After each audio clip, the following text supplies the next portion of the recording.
Notice anything different? Such a douchey way to start the video, I'm sorry.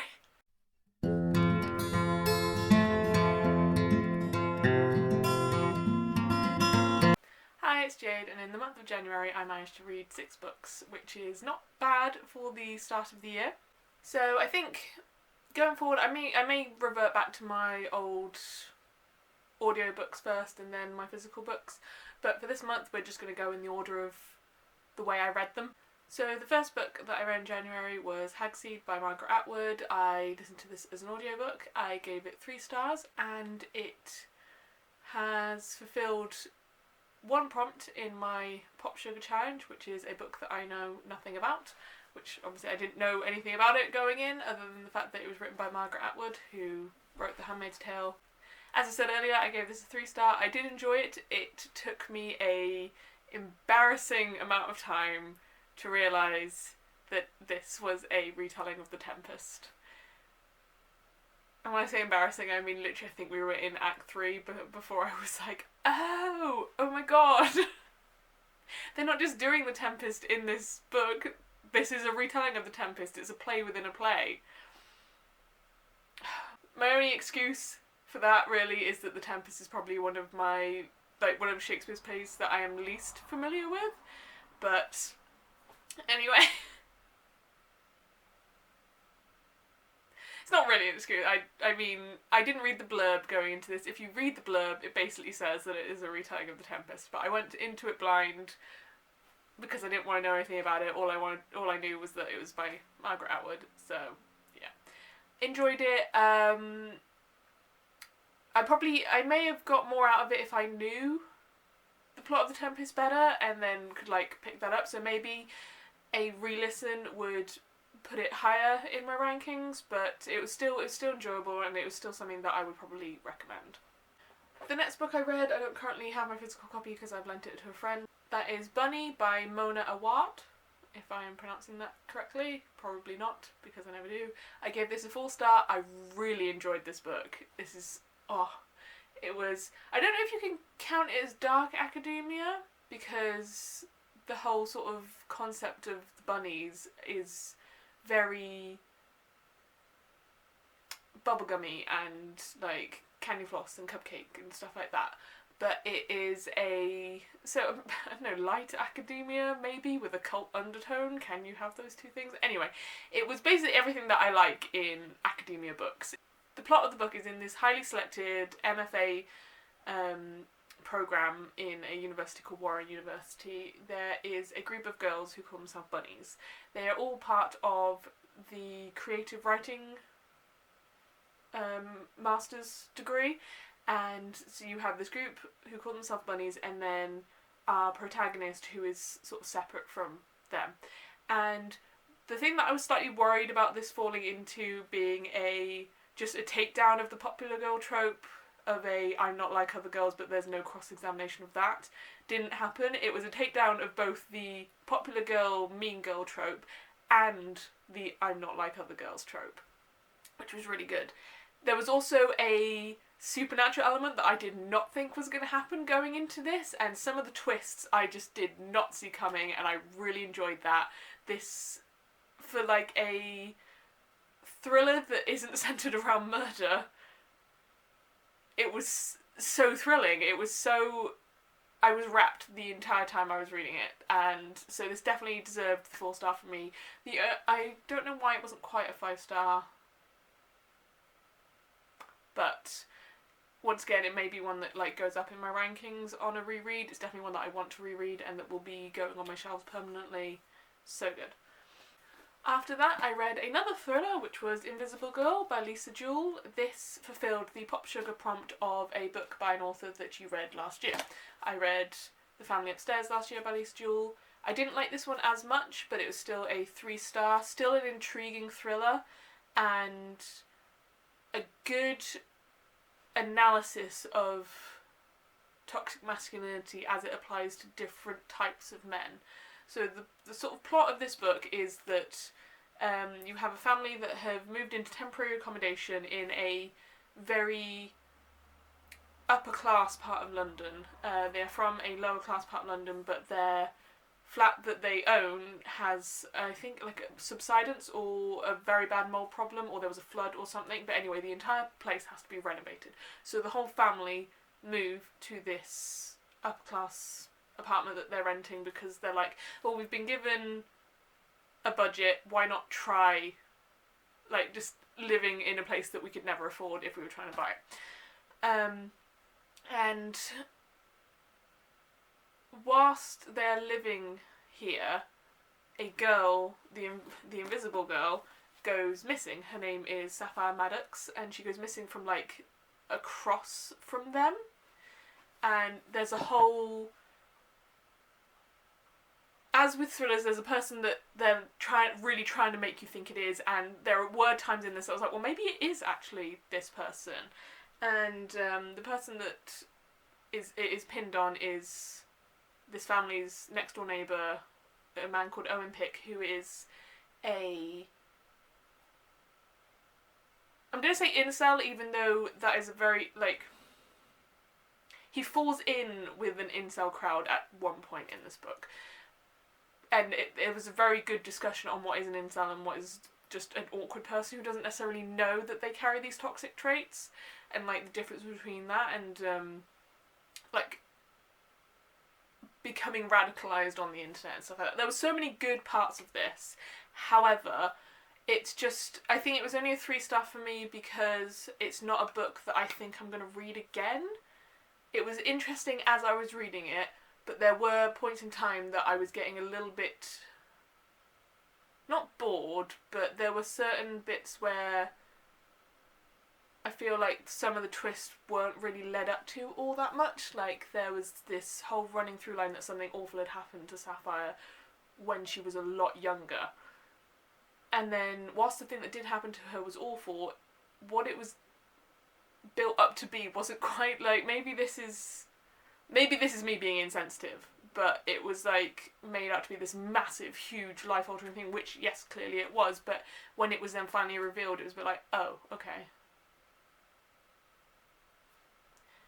And then that reveal was supposed to be like the thing that carried this whole story, and it just didn't seem like a big enough seismic shift to have been led up to the way it was, is all I'm saying. After that, I read Lifelike by J. Kristoff. This fulfilled the Pop Sugar prompt of a book that starts with the letter of the last book you read. So that was Invisible Girl, finished with an L. Lifelike starts with an L, so that's what we went for. This was a 3-star. This I listened to it as an audiobook. It was going to be like a 4-star, and I was super excited about it. I really like J. Kristoff, although I haven't read any of his other standalones. I've only read things that he's done in partnership with Amy Kaufman, such as the Illumini Files and the Aurora Cycle. But there were things in this that I've seen in both the Illumini Files and the Aurora Cycle that are starting to get a little bit tiresome. Namely, the quippy dialogue, which is funny until it's not, because it happens regardless of the circumstance. Like, it could be people are dying, like the main characters, and they're still quipping at each other, and I'm like, just be serious for a second, please. I feel like I'm supposed to be emotionally connecting with these characters, but I can't, because all they're doing is joking, like, constantly, and everyone does it. I think there was one character in this that had like serious dialogue, and even he fell into some of like the quippy tropes, which that was almost like, okay, a breath of fresh air, someone who actually is taking this seriously. But saying that, I still enjoyed it. I mean, I've just gone straight into this with the criticism, but anyway, the plot of Lifelike is, this is a dystopian future where we have destroyed the Earth, as a lot of like dystopian sci-fi futures go, but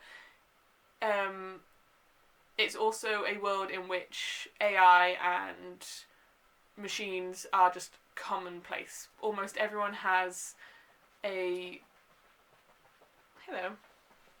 like an automaton or something with them.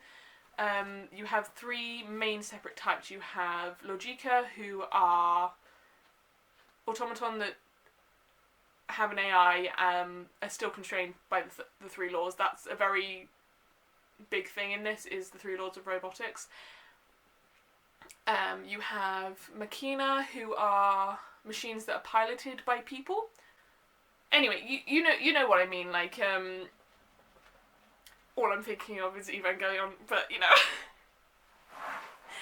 like the big machines in Alien and things like that. So they're just big war machines that are piloted by people. And then you have automata who are normally AI sort of within like a house or something, I think, if I'm getting that. I might be getting that mixed up with another one. But anyway, the whole thing is that the main character, Eve, I'm going to call her Eve, she goes by many names during the thing, but when we meet her, she's called Eve, is a bot fighter. She, in a machina, she does like death matches, basically, to make money, because there are very limited ways to make money in this current climate. And coming back from a like bad loss that she's had, she goes into a scrapyard with her best friend who's also living with her, and they stumble upon this automata that is a kind of machine that has been discontinued, and they're called lifelikes, and basically they are a type of robot that is so close to human that like the only way you can tell that they're not human are like they're super strong and stuff like that is that they are perfect, like absolutely beautiful, ethereal, perfect beings. And on like scavenging this Logika that she thought was dead and he then wakes up, basically her whole world starts to unravel and you start getting like this mystery unfolding and everything like that. And whilst the mystery was enthralling and the world building was really good, and Jay Kristoff can write like really well, especially in a sci-fi setting, the reason this only ended up being a 3-star was that the ending just rankled me so much. Like, oh my god, there was like a shift in a characterization of one of the characters that I was not happy with in any way, and it felt like there was very little build-up for this like allegiance switch that happens at the end. Like, I'm not going to spoil it, but that ending just almost put me off reading the next one in the series. I'm still debating whether or not I want to continue with this series, because I do sort of want to see if he can redeem himself to me a little bit. I mean, this is a very personal thing. I think other people could probably read this book, get to the end, and be satisfied with that ending, enough to want to read the next one. Like, it was sort of a cliffhanger, but it was an ending that I was not happy with. I was listening to it in my car and just angrily muttering to myself, like, I can see where this is going and I'm not happy about this. Like, what? I feel like I've complained about this more than I praised it, because it is a really good book, and like I said, I am very much on the fence of whether to read the next one or not, but it was just that ending that, just because it was the last part of the thing that I read, that stuck in my mind more than all the good bits that happened before that, which is, like, that's not his fault, that's, yeah. After that, I read Where the Crawdads Sing by Delia Owens. This fulfilled the Pop Sugar prompt of, what did it fulfill? Oh, a book being made into a TV series this year, which I didn't know about until I looked on the Goodreads Pop Sugar group. This also fulfills the first prompt in the Buzzword Reading Challenge. This was the January prompt of one with the 5 W's, who, what, where, when and why. So, Where the Crawdads Sing. Considering that I've heard a lot of booktubers talking about this, and it was a big thing, and it's been in like so many shops and everything. This was a 2-star read for me, and because it's beautifully written, but I felt almost nothing for any of the characters. The mystery that is the through line of this book, I just didn't care about. I didn't care who killed this man, which is not a spoiler. The whole book starts with someone being found dead. I didn't care who killed him. I didn't care why. I didn't really care about the love triangle between the Marsh girl, who is like the main character, and these 2 men. The only person that I cared about was actually one of the male like love interests, who I've actually already forgotten the name of, so I didn't care that much, but only because I was like, oh, he's actually really nice. Tate, that was his name. Jesus Christ. So yeah, the only character that I sort of like cared about was Tate, just because he seemed like a really decent person. But it was, yeah, like some of the character choices were within the characterization of that character made sense, but still bugged me. And I feel like I should probably give you a synopsis of the plot. Basically, this book is about a small, like, marsh town in North Carolina. In the 1960s, a man who was sort of like, as far as small towns go, he was like, you know, the head jock. He was captain. He was a quarterback in the football team, whatever that means. I'm too English to understand American football. He had, like, his wife's probably, you know, head of the whatever the American version of the WI is. I don't know. Basically, he turns up dead, and the whole book is sort of split between trying to figure out who killed this man, and the trial that follows, and all that stuff, and the history of a girl named Kya, who is also known as the Marsh Girl, who was basically abandoned by both her mother and then her father and then the rest of her family, and has grown up alone in this shack in the marshes, and is, because of that, very not well socialised with other humans. She's much more at home in the marsh itself, with the nature and like the birds and the fish and all that stuff like that. But despite that, she is very highly educated and is pretty much a biologist, despite the fact that she doesn't have a degree in it, because she knows more about the marshes than someone who has gone to university to study it has. So, because of her outsider nature, she is the person who is instantly suspect number one. So it's all trying to figure out, sort of, did she do it? Is it just the prejudice of the town? And also hearing her, like, tragic backstory. And, yeah, I just, like I said, I'm sorry, I just didn't care. I mean, the thing that kept me going through this is that, as someone who is a zoologist, I have a degree in zoology, I don't currently work in zoology, who has a degree in zoology and a degree in wildlife conservation, the descriptions of nature and all of that stuff were very interesting to me and very within my wheelhouse. And I could tell that the author, she is not actually a fiction author as part of her job, she is a wildlife scientist. And whoopsie, threw that book. And I would be more than willing to read a non-fiction book by her about whichever, like, ecosystem she would like to write about. But as far as this book went, I didn't care for it, really. So, yeah, the last book I read was Great Expectations by Charles Dickens. This was the first prompt, I think, in my Back to the Classics challenge. Let me just check that. Yes. So it was my 19th century classics, and it also fulfills the pop sugar prompt of a book set in the Victorian era, because this was also written in the Victorian era. This was a 3-star read for me. This is, as you can probably tell, was a very meh month. Like, nothing great, nothing bad, like, awful. I really enjoyed Bunny, but other than that, everything else has kind of been like, meh. But the only reason this is a 3-star and not higher is because the middle bit bored me. This is split into 3 sections, and the first and the last section had me riveted.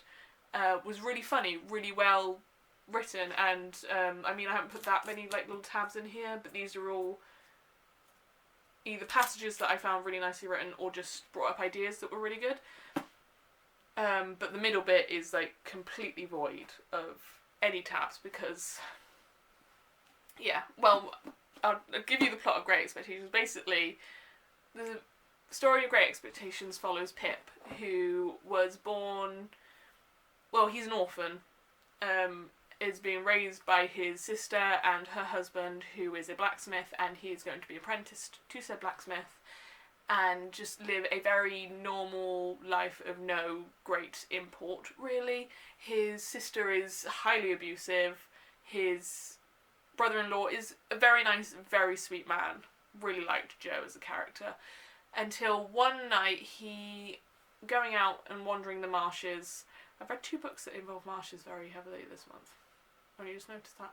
Anyway, he stumbles upon a convict who has escaped from one of the prison ships that is moored just offshore. And he gives this man some food and a way of escaping from his shackles. And from there, like, he also is asked to go and visit the local crazy lady, I'm going to call her.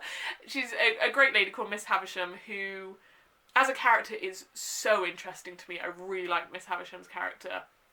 It's basically a lady who she wasn't jilted at the altar because she never even got to the altar. On the day of her wedding, as she's still dressing for it, she finds out that the man she's going to marry never loved her, was never planning on marrying her, basically just took her money and ran. And in that happening, basically just sent her mad, and she has lived the rest of her life, she's now an old lady, frozen in time, basically. She stopped all of the clocks in her house at 9:20, which is when she found this news. She's never taken her wedding dress off. She's never allowed her wedding feast to be cleared from the table, so it's all rotted and, like, just a husk of what it was. The wedding cake is still there, but you're given to understand that it is basically, if you touched it, it would fall to dust. There are cobwebs everywhere and everything like that. She wants a young boy to go to her house so she can watch him play. And that's, like, in, like, a modern sensibility, that sounds really dodgy, but it is basically that I think she's just a bit bored, and she just wants to watch children having fun. And that's sort of, like, the setup of this. That at some point, suddenly, someone says that an unknown benefactor has given Pip all of, like, an allowance under the guise that he's going to grow up to be a gentleman and have great expectations. And so the whole middle part of the book is him trying to figure out who this benefactor is, whilst also being, you know, a teenager living on his own in London with a shit ton of money and just running up really bad debts and stuff. But it's the bit that I found really boring, because maybe it was because going into this, I knew who his benefactor was. That twist had already been, I don't know, spoiled for me. Can you spoil a book that's, like, over 100 years old? I don't think so. But anyway, so that whole bit, I was just like, yes, no, I know who this is. Like, there is no suspense for me here.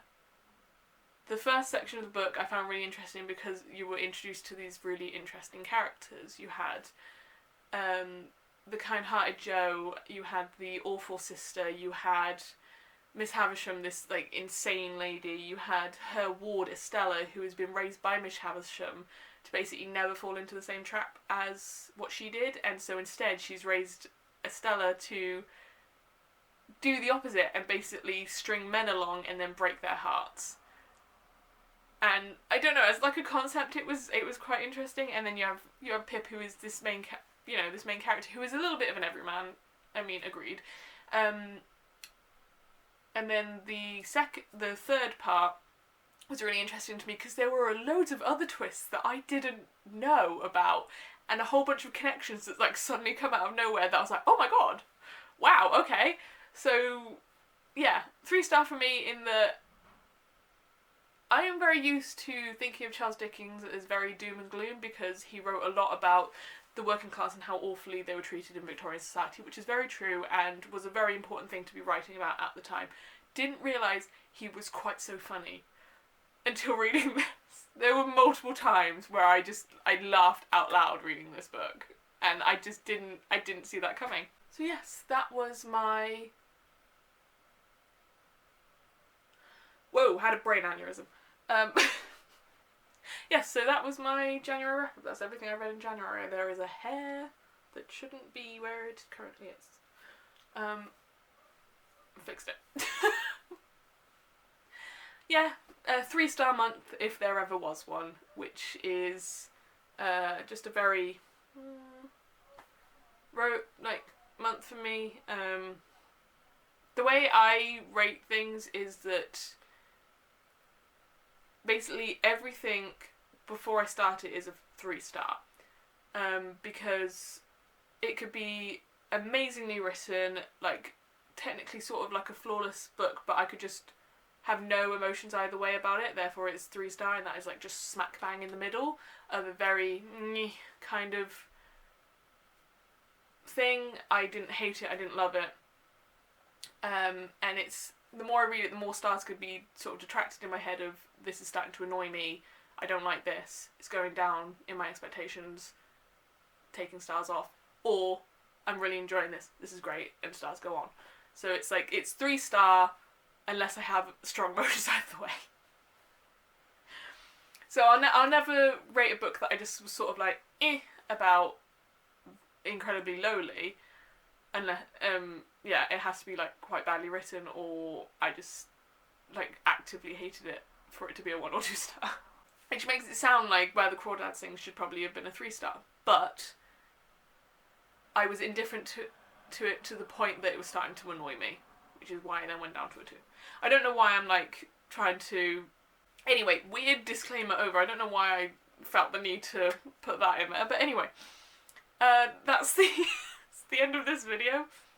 So yeah, okay. So yes, what I'm very interested to hear what you guys read in January. Was there any 5 stars like right out the gate at the beginning of 2020? Do you agree with me that January seems to have gone on for a suspiciously long time this year? I feel like we should be already in March at this point. January has gone on for way too long. If you enjoyed this video, please consider giving it a like. If you want to see more from me, please consider subscribing, but there's absolutely no pressure whatsoever. As always, be kind to yourself and be kind to others, and I will see you in the next video. Goodbye.